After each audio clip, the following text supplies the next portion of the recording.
Hello and welcome. Thank you very much for joining us this evening. This is the final installment of our New York State History Month Talk Series 2021 from Schoharie Crossing State Historic Site. I want to thank you very much for tuning into this program, both live via WebEx as well as perhaps later on in some other format as well. Mary Alexander is the Curator of Education and Public Engagement at the Arkell Museum and Canajoharie Library. She is passionate about history and art and making museums welcoming spaces for young and new visitors. It brings me great pleasure to introduce Mary, and thank you very much for joining us. Mary, please take it away. Hello, everyone. Thank you so much for being here. And thank you, David and Schoharie Crossing, for allowing me to give this presentation. This will be the second time that I've done this one, and I'm really excited about it. So welcome, and thank you for tuning in. The title of this is Memory and Celebration, examining the 1929 Sesquicentennial of the Sullivan Clinton Campaign. So we're going to get going. We've got a couple of facets here. We're going to be talking about the historic event in 1779 and then the celebration in 1929 and our legacy of the both events, the legacy that we have today. So let's get going because we got a lot of ground to cover. To start with, a lot of folks from my last presentation kind of wondered, what is an art museum doing talking about history, and difficult history at that? How dare us? So this really started with a challenge from MANI, the Museum Association of New York, and IMLS, the Institute of Museum and Library Services. We became part of their building capacity grant. They gave us some technology and a lot of direction, and they gave us direction and ideas and said, come up with a challenging story. What can your archives, your collections tell that's difficult to talk about? And we really found the Clinton Sullivan campaign and its sesquicentennial to be ripe for difficult conversations and conversations that need to be happening. So some ground rules. David has already pointed out some few things, but a couple of things to just note about the presentation. The presentation contains images that are racist in nature and are offensive. The Arkell Museum and Canajoharie Library does not support these racist images. They are shown as learning materials to encourage thoughtful, meaningful, and peaceful discussion. At no time will racial slurs, derogatory language, or violence be tolerated verbally or within the chat. David's going to definitely not allow that. We understand that these topics discussed within this presentation are difficult and possibly divisive.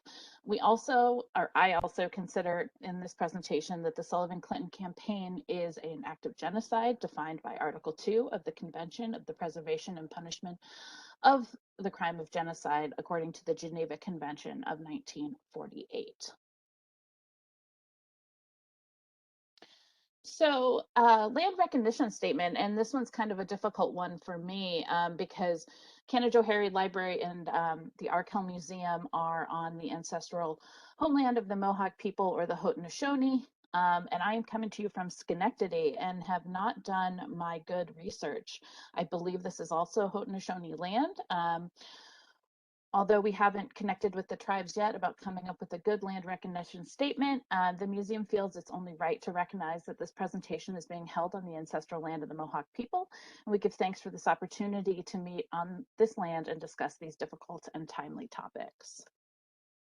So let's get started on the history. We are taking it back to the 1770s in central and western New York. I know none of you were there, but many of you probably have a lot of knowledge about this. The 1770s in central and western New York is really a landscape in steady conflict. It is a place where cultures are meeting, and oftentimes violently so. We have settler colonists coming in from from Eastern New York, from the Albany area, or pushing through the Catskills from Massachusetts. And we have the Haudenosaunee, or the Six Nations, who are living and have lived in the territory for hundreds, if not thousands of years. And they are meeting against one another. And when these cultures come together, they clash in very violent ways. It's definitely down to misunderstandings of cultural ways of doing things. It's also a clash of ground. People want this territory that the native people have and are often pushing their way in and illegally settling despite treaties and land agreements between the Haudenosaunee and the British. So this is a land of conflict. It had been in conflict for decades before this, and we head into 1775, 1776, and the declaration of war in what will become the American Revolution. And as we head into this time period, we really see border issues, border conflict between the Haudenosaunee and colonial settlers really ramp up. And with this, with the declaration of war, the Haudenosaunee Six Nations claim their neutrality. They don't want anything to do with this. They claim that it is a conflict between brothers and they are wanting to stay out of it. This is something that both the colonists, or Americans as they wish and will become, and the British don't like. They both want the Haudenosaunee on their side. They want access to Haudenosaunee territories to be able to move troops through, and they want access to the lands of the Haudenosaunee. The Haudenosaunee themselves are 6 different nations. However, they come together in a confederacy that is very powerful. They have a strong I don't know if army is the right word, but they have a warrior class that is quite strong. They are a formidable people, and they are also know the land, they know the area, and so they are also important to just in managing a war that will be part of on this landscape. This is Edward Bike's painting that was commissioned actually in 1929, debuted in 1930. Since it was about to debut right as the stock market crashed, no one thought it was a good idea to debut a painting at that time. But this is Canajoharie. We are looking from a top where I would say the McDonald's is, maybe a little bit east or west, east of that. But we're looking into the Canajoharie Valley. We have probably Ruth's Tavern is that pillared picture, a little building in the center. We've got possibly native people dwelling up on the hill. We do know that Mohawk people lived in Canajoharie, right along Canajoharie Creek, and that is also, Canajoharie is a Mohawk word. So people are living in the region. There is conflict, and you know, there's also really great things happening between this culture. There's a lot of exchange of goods, exchange of ideas. We get a lot of our democracy ideas from governing structures found within the Six Nations. But there's also a lot of terrible conflict. Good old George Washington, that is a painting in our collection by Gilbert Stuart. Really what we're going to be talking about here is the 1779 Indian Campaign, as it was called by George Washington. And George Washington in 1778 is noticing that there's been division within the Six Nations. Some of the nations are siding with the British, some have sided with the colonists. But George Washington decides to make a move on central and western New York. He wants to put down what he calls the threat of the Six Nations, and he does so with vehemence. He brings to bear 4,000 troops, and they, for different groups of troops, which is a funny way of saying that, kind of descend upon the region. This is also includes Pennsylvania, northern Pennsylvania as well, was Haudenosaunee territory at the time. And Washington is really looking to rout the Haudenosaunee out of their homes. He wants excuse me, one second. Uh, he wants to push the Haudenosaunee out of their villages and towns. He wants this because he sees them as a formidable threatening force and one that can easily support the British, which he definitely does not want to have happen. So to stop this, what he does is he orders his general, this is a quote to General John Sullivan from May 1779. And George Washington's orders are the immediate objects are the total destruction and devastation of their, being the Haudenosaunee, settlements and the capture of as many prisoners of every age and sex possible. It will be essential to ruin their crops now in the ground and prevent them planting more. So this is a scorched earth campaign, and Washington is flat out saying it.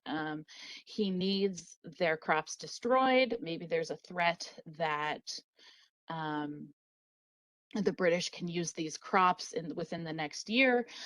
There's also the threat of continually feeding the Haudenosaunee people, and both of those things are not working well with the plans of the revolution, which is not going super well at the time either. So this is quite an outputting of force by Washington. It's quite an outputting of money as well. So a lot was riding on the Indian campaign. And as it went, it was pretty successful in a couple of regards and absolutely unsuccessful in others. They successfully burned their way through Haudenosaunee territory. There is acknowledged by Sullivan 40 settlements that were destroyed. These settlements had buildings, just to kind of orient you to the type of buildings, we have journals from the army of the colonists, and they're talking about these rich orchards, these rich fields that are growing well. They're talking about houses, long houses that have glass windows. These are well prepared villages. And I think it was surprising, the journals, the men seemed surprised to find this because they had been given this narrative of the savage that hasn't done anything with the land, and forcing out people is okay because they haven't done anything with the land. And this campaign really shows these soldiers that that is patently false. The native people of the region had been managing the ecology and had a vibrant economy for hundreds of years in the area. So Clinton rips through with his troops, burning as he goes. Most of Haudenosaunee war tactics included running away, having women and children run for it when they know a force is coming, which is understandable. And that was a way to save lives. One of the interesting things about the accounts from the time are that they're really accounts of how much was destroyed rather than the loss of life. It's either that Sullivan cared more for the physical destruction of things than the actual people, that they were seen as less than.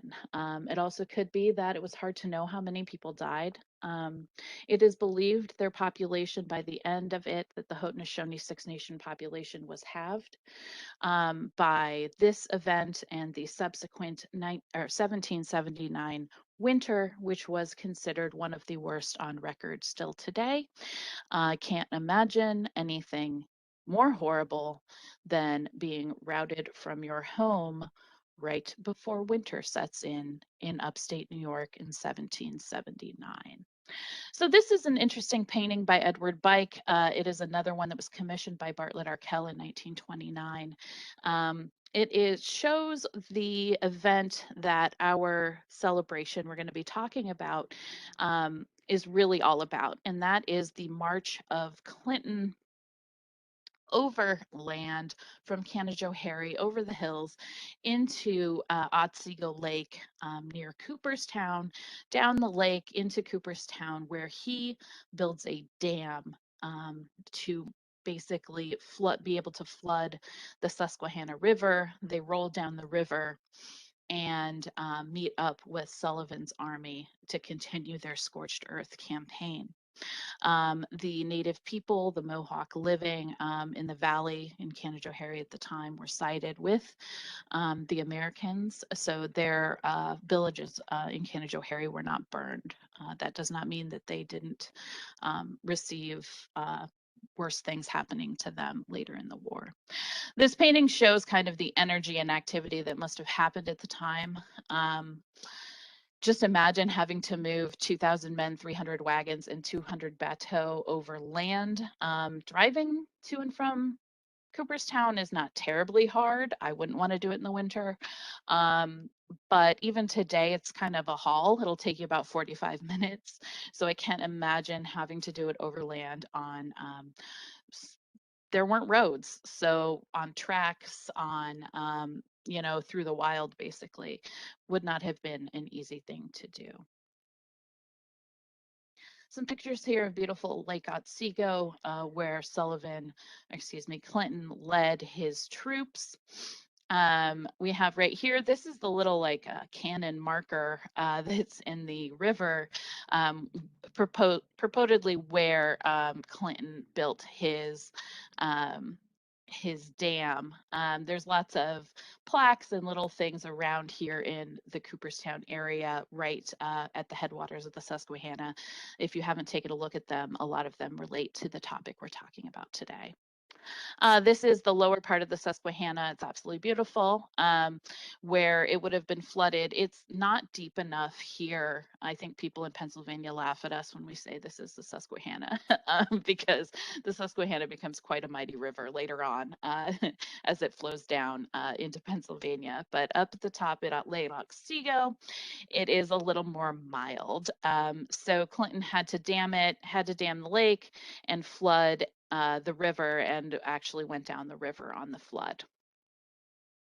There's Clinton's Dam, the blue marker. If you're not from New York State, if you are, the blue markers are everywhere around here. Many of them were put in the 30s or 1928, as this one was, marking historical events of importance or not importance, as there is one in Schenectady that says an old blacksmith shop stands here. I'm not saying that's not important. I'm just saying maybe something more interesting happened there.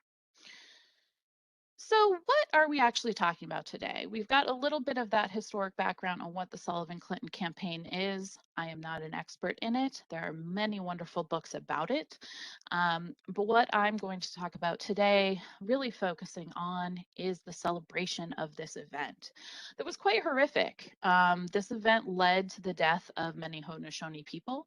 It definitely destabilized the region. The goal of the original Sullivan Clinton campaign was to break the Haudenosaunee and to take away their ability to be on the land, and to also make it all the way to Fort Niagara. Those goals were pretty much not attained. We know that Sullivan never made it to Fort Niagara. That was where a lot of the Haudenosaunee ended up wintering in 1779. And afterwards, the Haudenosaunee went home. They went home and they rebuilt on the lands that they lost. And all of a sudden, you have a group of people that really didn't have a reason to be in the fight, and it really gave these people a reason to be in the fight. And you see a lot more and escalated border conflict happening afterwards in 1779, 1780. Really, does it really do much? That remains to be seen, but it was a horrific event. So we are now in 1929. I'm going to go back a little bit more and talk about the 1920s. In the 1920s, people in New York, especially a gentleman who was actually the head of the Mohawk Valley Historical Society, he was an industrialist out of Utica. His name was, oh, forgive me, I don't have it right here and it's escaping me.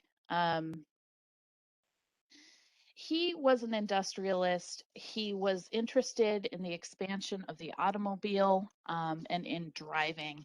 And he kind of noticed that things were happening in Pennsylvania, planning for the 150th celebrations of the Revolutionary War in Pennsylvania. And he thought, well, why isn't New York doing this? So he gets New York really kind of into celebrating all sorts of different anniversaries in the 20s that had to do with the revolution.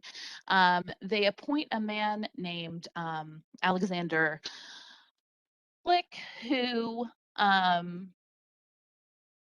really he's the head of the education department and becomes the head um, of the organizations that are working on these big celebrations. And after about 1927, there's not much left to celebrate, but he still wants to celebrate more. And so Flick sells this narrative of the Sullivan Clinton campaign, and no one really knew much about it at the time. He had to sell it to people. He traveled around New York State saying how great it would be if everyone in all of these towns that had something to do with this destructive campaign, if they would put on their own celebrations. And he gets people excited about this. He says this campaign was important to the expansion of New York State and the expansion of um, all of us heading west, colonists and people after the revolution heading westward. It was super important, is basically what he sells everyone on. Now, people were a little uncomfortable with this, celebrating something that was a war conflict with people who still lived there, who were still community members in a lot of these places or were nearby communities.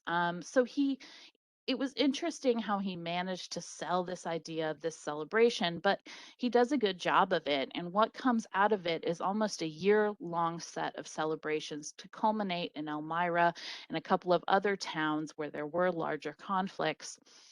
And he comes up with great pageants that occur in these bigger towns in the fall.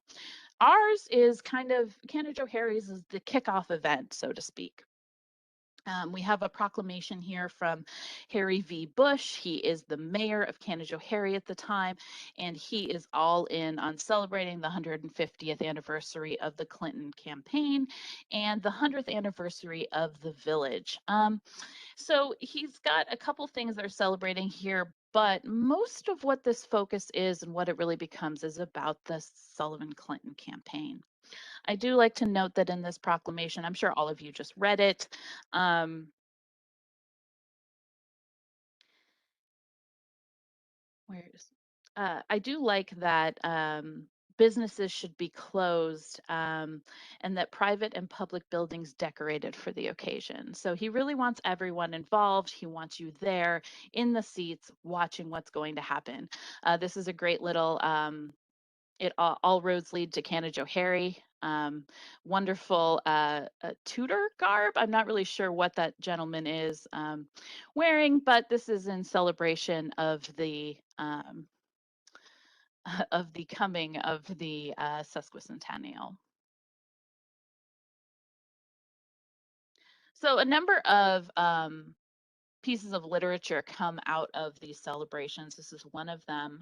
It comes with a map, the red lines featuring where the Sullivan Clinton campaign traveled, and a lot of the key players. It has pictures of who was involved.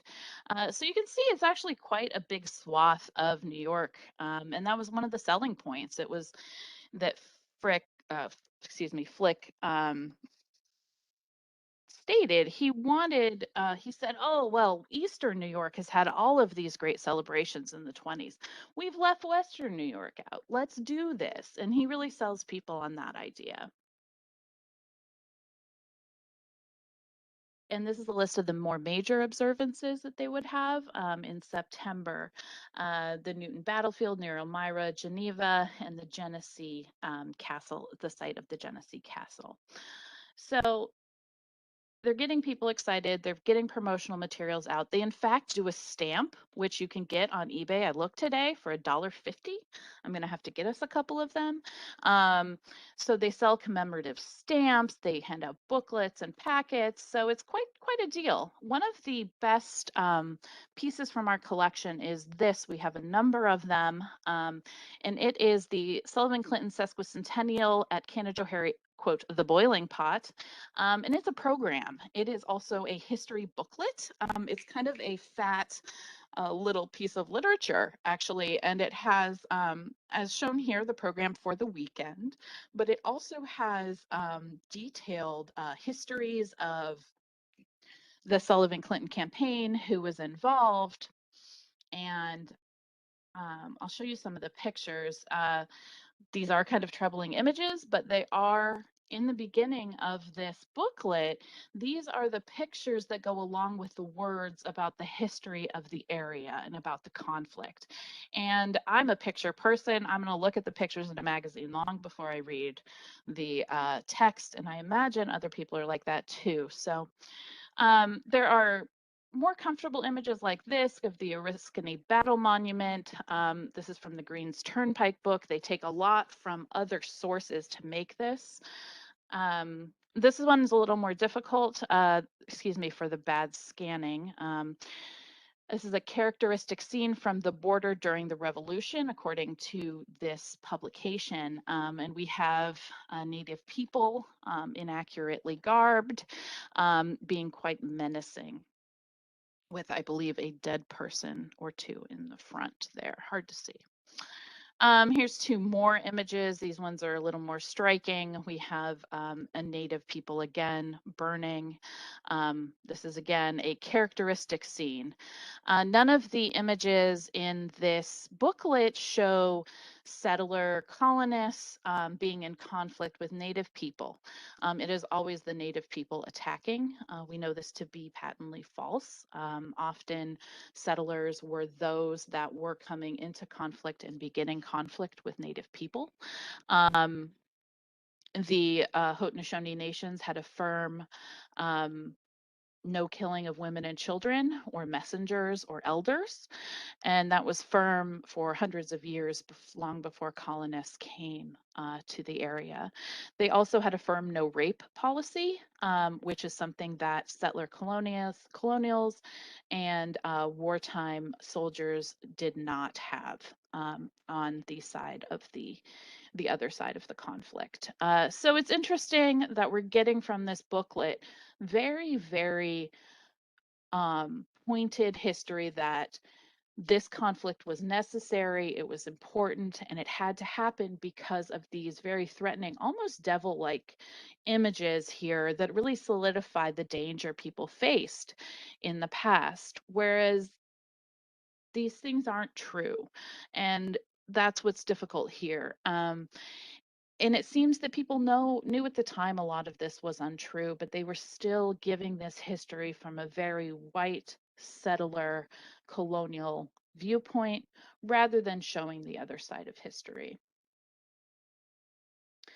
One of the first things up on the daily schedule for June 15th and 16th was the parade. It started at 11 a.m. on Saturday, so if you were there in 1929, you sure would have been at the parade. These are some images from the Knickerbocker Press that did a spread on the whole event. The people at the top right are important Canajoharie citizens, according to the notes on the paper. The little captions, excuse me, from the paper say that. And these are people who are dressed, that says they're dressed in the garb of their ancestors. So it's kind of fun to see that. We know that this carriage was part of the parade. We have, again, it noted great citizens of Canajoharie there.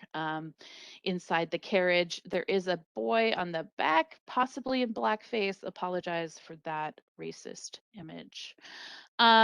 We have here the regiment, the boys or men making up the regiment. I have, yes. So the text that went with the pictures of the soldiers marching is, um, it says, "More men for Clinton's army. Mohawk Valley Continentals mobilized like this at Canajoharie for their expedition into the wilderness 150 years ago."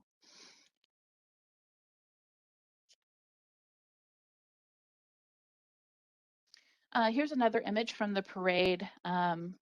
What is really been interesting about this project is how we were challenged to get something from our collection, and we really found that we had something. And it was great to work with my director, Sue Friedlander, who's on this call, because of her depth of knowledge of the collection. I kind of had the idea nudging around in my head, because of what we'll go over a little bit later, are some parts of this celebration that still exist today on our landscape. And Sue was very knowledgeable about what we had in the collection, and she found this wonderful but also kind of horrible image, in a book that had nothing to do with, the Sullivan Clinton campaign. It had to do with, the placement of our memorial, garden next to the museum. And this just happened to be the best picture that showed that empty lot of land. I've cut that out of the picture. But the knowledge of the collection, really knowing your collection, became central to this being a successful project. This image is striking. We're pretty sure these are not Native people. When it came to these celebrations, we know that Flick did reach out to Haudenosaunee nations, in Canada, here in New York, and in Wisconsin and Oklahoma, and he received silence in return. Now, silence is a great form of, what would we say, resistance in a way. Surely they did not want to, um, be part of something that was a genocide upon their people. And it's understandable that they didn't want to be a part of this. Haudenosaunee people were sometimes involved in, local celebrations, maybe as dancers, as just part of, community events. But this is one they're notably absent from. So an image like this we can see as people playing Indian, rather than them being Haudenosaunee people themselves. However, are they descendants of some kind? I can't know for sure, but I heartily do not believe they are. Also, the Plains, teepee, um, is definitely inaccurate for our region. One of the things that went along with with these, celebrations that occurred across New York State is that at each one, or at many of them, a monument, was uncovered, was placed and unveiled. This is the monument unveiling, in Canajoharie in June 1929. They lift an American flag from a very tall stone monolith. The monolith has a bronze plaque upon it. It also has one on the back that has, Sullivan and Clinton's faces. We'll see it again later on. We have three people dressed, inaccurately or accurately for the celebration, I suppose. Two people in colonial garb. I enjoyed their high heels, kind of a George Washington figure, and then a person, that looks of wealth, from the time period. Now we have a gentleman who is unveiling the monument. He is in some sort of settler colonial garb with a, um, plains type headdress. This is obviously inaccurate to what people would have been wearing in 1779. Haudenosaunee people, did not wear headdresses like that. So again, we have this playing of Indian, this attempt at making history, but making history definitely from the white settler viewpoint. So really what got us started on this project was these monoliths. The Canajoharie Library and Arkell Museum, are the place of one of these monuments. It still stands today, and it's remarkably close to our front door. And it was something that bothered me when I first came to interview. I kind of wondered, what was that doing there? And what? Why? What is this? And so really that was part of what got us going on this project. This is some more detail from the pageant. These make terrible view, visuals for a presentation, but I left them in because I think it shows in that booklet. This was near the end. You also could get this separate, which was probably much cheaper. And this was what the pageant that came after the parade and the monument dedication. This was the pageant people went to see. And pageantry is something that we may not know much about. It was something I didn't know about until I started working on this. History pageants were all the rage. And that's what's always interesting when you look back at history. It's also what is popular during the time.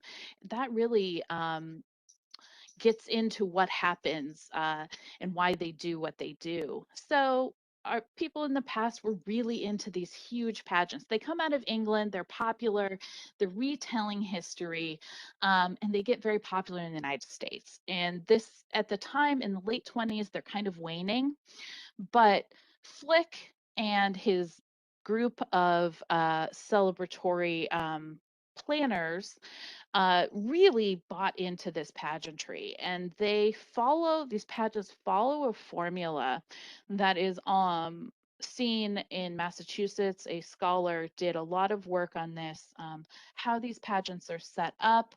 They are set up to show that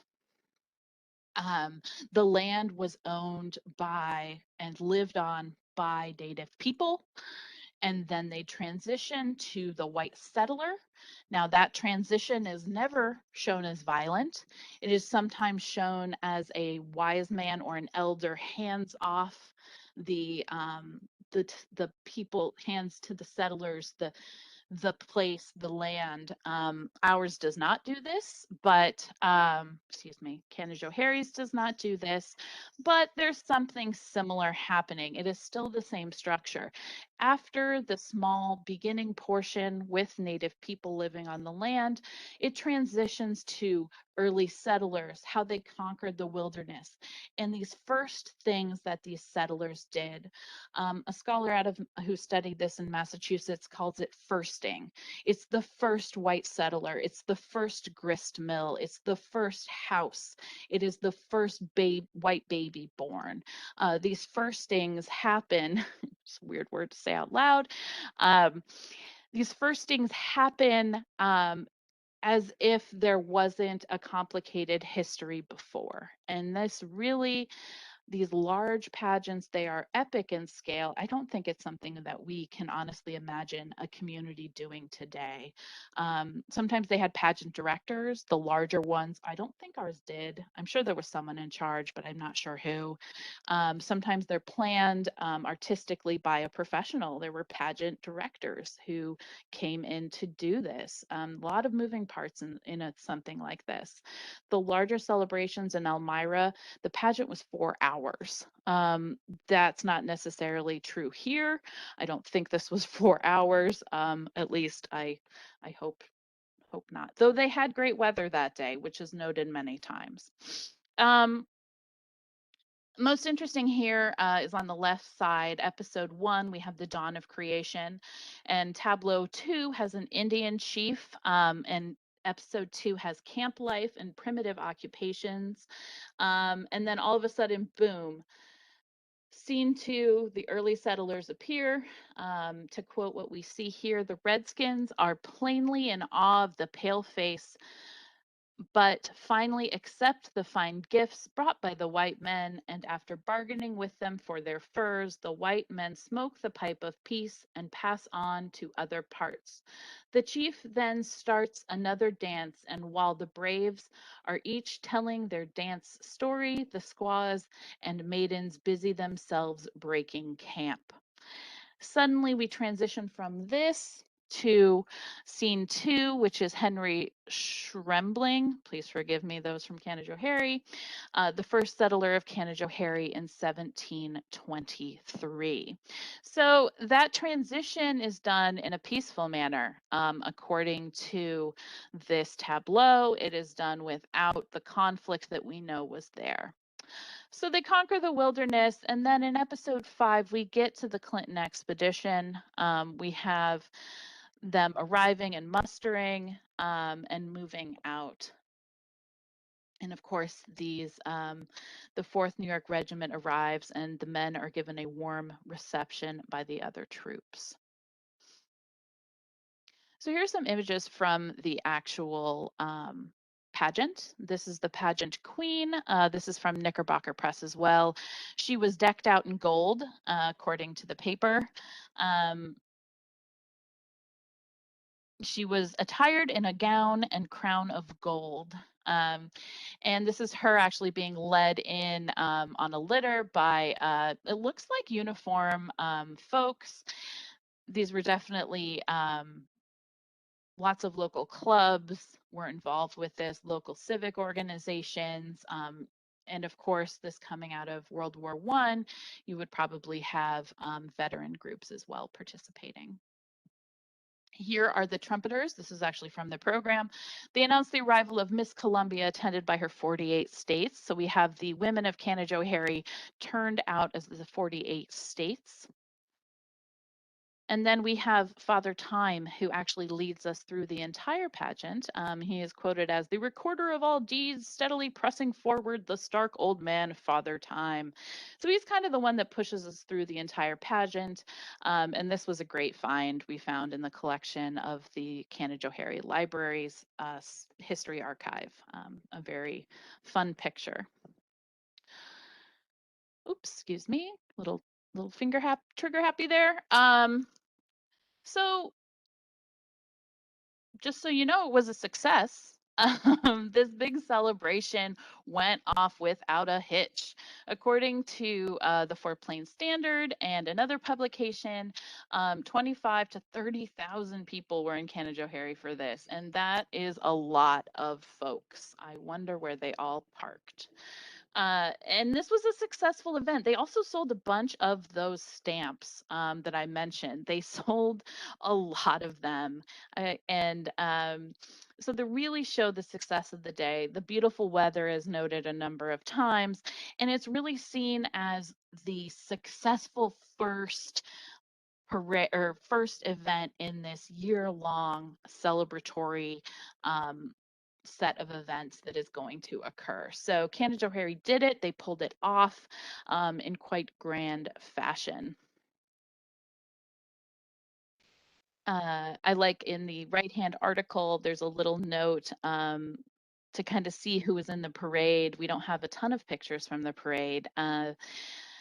During the celebration, quote, during the celebration, residents were requested to keep their automobiles locked up, and Canajoharie streets echoed with the unfamiliar clatter of ox carts and the rattle of provision wagons and the click of horses' feet and the war whoop of the Iroquois. The Van Alstyne House, built in 1750, was fittingly decorated, and its front wall appeared a new state marker commemorating here the headquarters of the Revolutionary Committee of Safety and George Washington's visit in 1783. So the whole village is involved.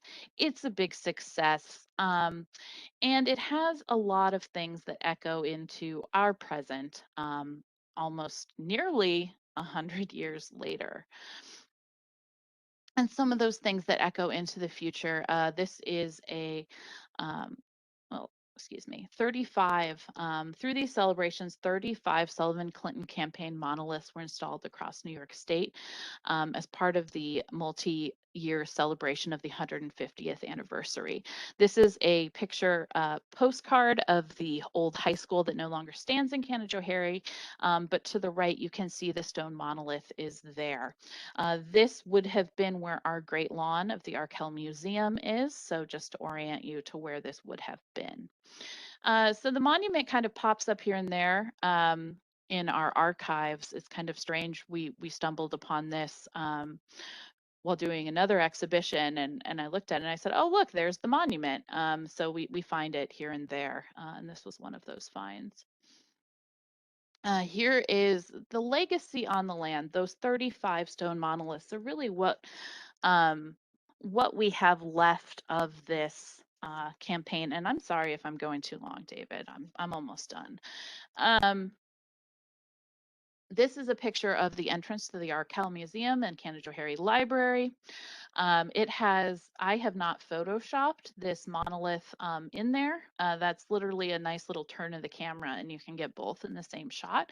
So it is very public and is very much a part of the entrance it's right off the parking lot. You walk right by it.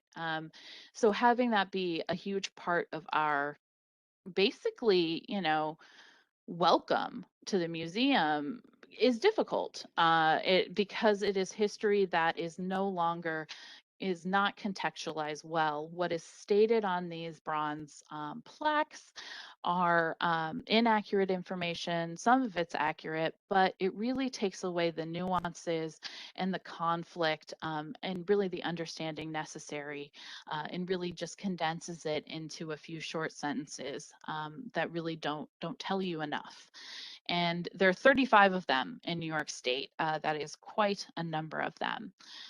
Reading up on this, one author noted that there's something about these monuments when you put something in bronze, when you put something in stone like this, you give it heavy weight. You give it, in a way, you give the event, I'm losing the words, you give it solidity, presence. And it seems so important because it has been memorialized in this way. And when you lend that level of importance to something like this without the nuances of what was going on, you really lose the valuable education that we can get from the history. We in a way dumb it down to be not enough, and to have it spread out across our landscape is really unfortunate.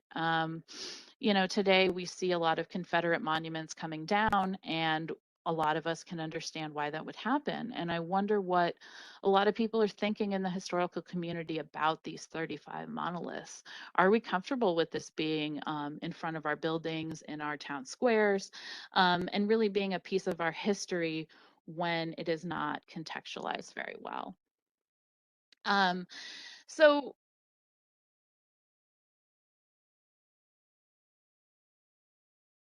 sorry for editorializing.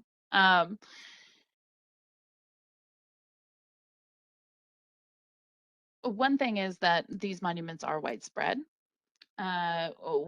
If the memorialization of the movement of Clinton across the landscape is still memorialized in other ways today, not just these grand monoliths, it is something you can literally follow.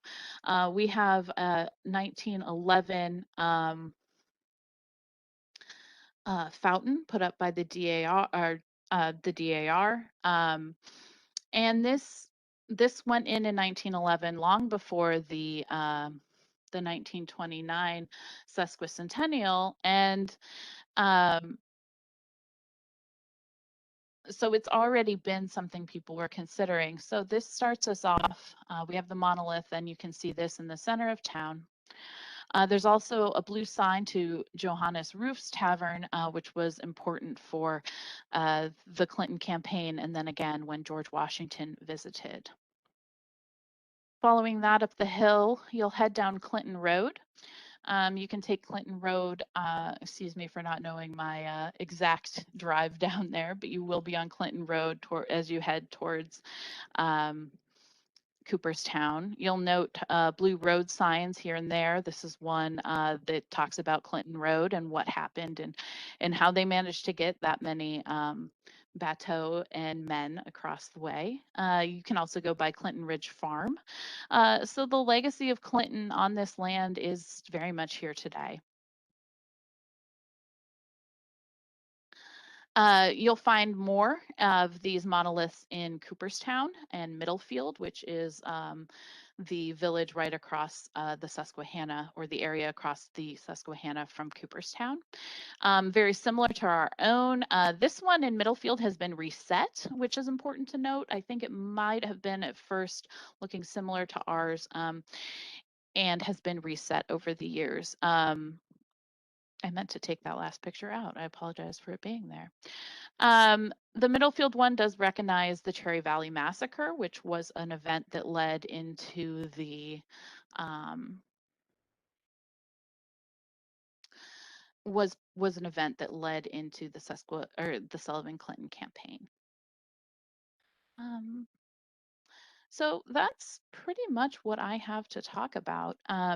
Is the fact that these are still part of our landscape and our world, and we need to consider that as history and art people. And I'm opening it up to questions. I couldn't see much of the chat. Excuse me again for that street noise if you heard it. It's kind of just a part of Schenectady. David, is there anything in the chat? Yeah, and so you might not have seen it. That was by design. I limited some of the chat features so that I could moderate through it, kind of going along with, as you stated early on. If you want to leave this screen up, that's cool. It has your contact information if anybody wants to reach out. First, I want to say thank you, Mary. Thank you to Sue and the board of the Arkell for taking on this project and kind of embracing the opportunity to have difficult conversation around very prominent features within Canajoharie as well as within your collection. So kudos to you and approaching this difficult topic and handling with as much delicacy as it can be. Well, thank you. I think it's an interesting topic, and it's one that there's a lot of nuance to. So I hope we get more people exploring it. Yes, and so I had a couple of things I was going to kind of ask. There's a few folks that are asking some questions in on the chat, but one of the things that I wanted to note was that you'd mentioned a couple times about the kind of, not assuming that any of us had been at the pageant or the parade or anything. Sometimes it feels that way, though. Sometimes I feel like I am that old. Um, and particularly, I guess I can kind of envision the 1929 parade having been a part of Burning the Valley's reenactment back in 1991, and actually walking or marching in Canajoharie and across the Palatine Bridge as part of the recognition of the Burning of the Valleys in 91. So that seems like ages and ages ago, but I do distinctly remember that myself. So I guess I can extrapolate out a little bit further, at least to have some level of understanding, knowing what a large event that was in the Mohawk Valley back 30 or so years ago now. So I will start off with going through with one of the. Well, I guess we'll go back toward the origins or the beginning of the program. And there's a question from Paul asking, as you had talked about the orders to Clinton from Washington. So Paul asks, if Clinton did not mention casualty figures, what about prisoners? Isn't it seeming that is one of Washington's main instructions was to capture as many possible? Do you have anything that you've come across in the research where indicating Clinton or somebody else noting how many captives were taken? Not specifically. I'm sure it's in the readings that I've done, and it's not something I wrote down, so I apologize for that. But I don't think very many people were taken. A lot of these villages were vacant by the time, or had only a few people in them by the time they were come upon by Sullivan soldiers. Not to say that they didn't take captives. I'm sure they did, but that would be something to look up. Right, and as kind of maybe that practice of trying to get out of the way of the tidal wave that is coming, and you had alluded a little bit to particularly the Haudenosaunee, those that had been allied to the Continentals, having a revenge taken upon them. Do you, for those that are tuning in that wouldn't be aware, particularly the Oneidas that were aligned with the Americans, coming back into Canajoharie to enact some revenge. I don't know if there's other information or if that was part of any of this research. Did you come across how that revenge occurred? Yeah, there's a lot of a lot of what inspired or said to have inspired Washington's actions were the quote unquote massacres in Cherry Valley and Wyoming Valley. Those things did occur and they happened before 1779, but we do know that Washington was looking to move on the Haudenosaunee territories before those things happened. There's evidence that he was soliciting Continental Congress for money before that. It was a good reason to go and make, it was a good reason to tell soldiers and people to get them interested and okay with the work they were doing. But that's again a lot of the history that I've done the work on, but also am not an expert on. So I don't want to, say something that I will regret. Right, right. And there's a comment and also a question attached here from Paul, saying that it's a good parallel to Confederate monuments of today. And would the Arkell or the library consider adding something like a panel to tell more of the story, adding something perhaps next to this, another monolith or something else? Yeah, I would love to see that happen. I think that's something that Sue and the board and I will discuss in the next year. Just something that gives us a little more information and makes it hopefully makes visitors a little more comfortable with coming in if they have misgivings about seeing something like that. I think it's just something that we need to do as a museum, but that's something that also needs to be talked over and done correctly. We don't want to do something inappropriately similar, like there's the chance of that. So it's something that needs to be worked out, but definitely something I personally am interested in. And Sue is also noting that the DAR fountain was placed as the eastern terminus of that campaign. And I would note if that fountain is from 1911, it seems like it's in pretty good shape. It's a For nice this, looking, yeah, it's sorry, I don't know how to use my own PowerPoint here. It does look good. I don't know if it was ever redone or it needed to be, but it's quite pretty with the flowers. Eastern terminus. Um, what does it say? Marks the northeastern terminal of the Continental Road constructed under the supervision of General Clinton to Otsego Lake in June 17, 1779. and we do have one through here with a username that isn't quite a name, unless I'm misreading that, but um, kind of a comment with a little bit of a question here. They're stating that they were struck um, throughout the presentation about how memory of the Iroquois peoples and culture appear to have been erased between 1779 and 1929, as evident by the ubiquitous Plains culture. I'm wondering whether, if within your community today, there are visible or prevalent public representation of indigenous peoples and whether they are more historically accurate. Um, mm, they are not much more historically accurate. There are. It's definitely less than it used to be, I think. We very happily removed a sign of ours. We'll be honest about this.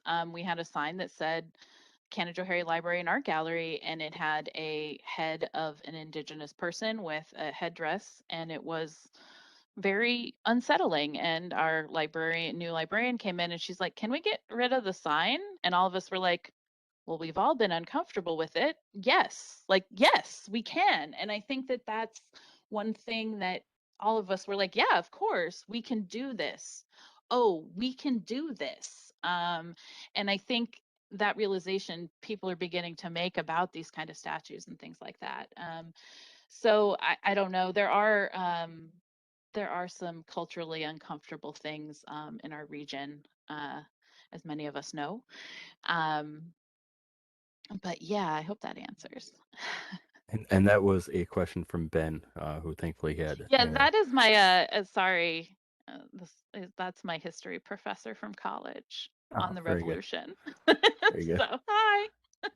So, and we have a question from Sandy asking, am I correct that General James Clinton, the brother of George Clinton, New York's first governor, was the father of DeWitt Clinton? Yes, I believe they're all related like that, which is one of the reasons it's kind of funny. This was called the Indian Campaign by Washington. It then became known as the Sullivan Expedition, and then I'm sorry, Indian Expedition, Sullivan Expedition, and then it gets reframed again as the Clinton Sullivan Expedition. So Canajoharie can be involved, and so that Clinton name, which holds so much weight in New York State, can be used again. So they reframe, they rebrand it, and get more people interested by using that name. And yes, it is that relation. All right. Let's see. There's a comment coming in about the police and fire department with badges with indigenous persons misrepresented, and it's still unfortunate and prevalent as well as inaccurate. And I'm not pointing out Canajoharie in particular. Obviously, we've seen in this last few years this kind of reckoning toward that kind of content across the board in America. And I think the generalization is that Native peoples, indigenous peoples, are just viewed in that very stereotypical white, the great wide open plains type folks, and that goes from sports franchises to other products, and we're seeing that kind of shift and change. Even though it took decades after something like the Pan-Indian movement of the 60s and 70s, and really kind of a lot of the momentum moving forward. But just like What's a lot of the, what's that? Oh, I was going to say some of this momentum I know in Cooperstown when I was living there, they changed from, excuse me for this slur, Redskins as their mascot. Uh, and that was, it had just happened, and then I moved to Cooperstown, and it was something that was begun by the students. And we always look to the young people for these movements, but it's true. It's an understanding that these are old symbols. They don't represent correctly. There are more interesting things that there are more interesting mascots. It's the local baseball team in Binghamton's the Rumble Ponies, like be creative, be interesting. And I think there's a push from the young, as we are not anymore, David, for these changes. And I think that's quite good. Right. And I have a kind of a question. I'm kind of curious if in the direction of some things at the museum surrounding this kind of project that you're doing, thanks to the work through Manny and the library services, um, that are there plans to host some Haudenosaunee art or artists as part of an exhibit at the Arkell? We don't have anything right now on the books for that, but the more I've been working, oh man, to go back is not easy. Uh, it's something I've been thinking of in my head, but haven't exactly gotten out. There is amazing work coming out of Ganondagan in Western New York. What they have done, um, their art, regional art. I always forget what those are called. Call for artists. Oh, my brain is gone now. But they're promoting a lot of indigenous art, both visual, um, uh, movies, but also, the more arts and crafts and things like that. Very amazing work coming out of their organization. So it's definitely something I'm interested in. We have an amazing regional art gallery, and I think we maybe could have space for that. But again, that is something that would have to be discussed amongst many people. And maybe that'll spur some additional conversation because you got about 7 or so years to really plan a new recognition of these events, to have another pageant in Canajoharie for 2029. You've got some time to plan something and to plan it and a greater recognition of a more diverse collective history. Um, I'll get right on that. yeah, you'll need every minute of that as well. Yeah, I guess I'm a little, when working on this, I was like, oh no, may we not do this again in 1929 this way. They did it in 79. I think they actually went overland to Cooperstown. It rained a lot that weekend. Uh, it did not seem as fun. the happiness that came out of the 1929 one was not echoed in 79. So no, I hope we don't do something super similar. I hope we honor and recognize this in a way that presents it in its proper light, in its conflict, in its violence, but also in recognizing that and reckoning with, you know, the past in the region we live in, which is important to do. Agreed. And Mary, thank you again so very much. Thank you to everyone at the Arkell for taking this project on. And I really appreciate your time this evening in presenting this. Thank you very, very much. And I'll be in touch again soon. Thank you to all those that have tuned in and watched along the way and with the great questions and comments. This has been a fantastic New York State History Month program series, and I'm grateful to all of you that have been a part of that. And well, this is a really thought-provoking and terrific way to end the series. So, Mary, again, thank you very much. Thank Greatly you, David. appreciate It it. was great. Much appreciated. All right. Thank you all. Be well. Be safe.